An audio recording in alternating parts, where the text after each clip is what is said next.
terbalik. Yes. Oh, terbalik. Yes, terbalik. Yes. Hai, ada ikan. Pencil saute lo. Try. Fish on. Fish on. Hello guys. Ini barang dapat dari Satello. Strider crank. Okay, jom kita tengok Strider crank ni. Okay, ni ada dua, dapat dua color. Okay, rasa saiz sama je. So kita tengok satu je color. Kita bandingkan dia.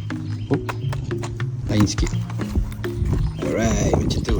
Okay, Strider crank 5M dengan Strider crank 3M.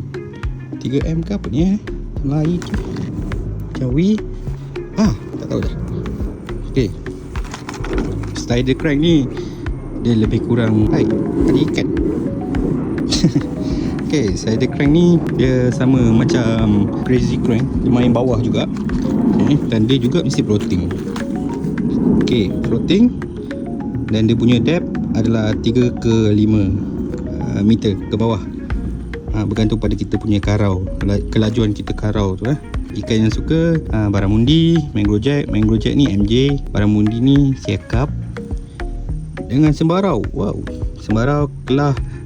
Okey, ini kalau ikan dua ni ikan air tawar, ni ikan muara, dan grouper, snapper, barakuda ni ikan laut. Snakehead ni ikan air tawar balik. Tengok colour dia. Kita tengok dia punya realistic tu. Kan dia punya colour ni. Oh, lepas ni kita tengok dia punya action sekejap macam mana.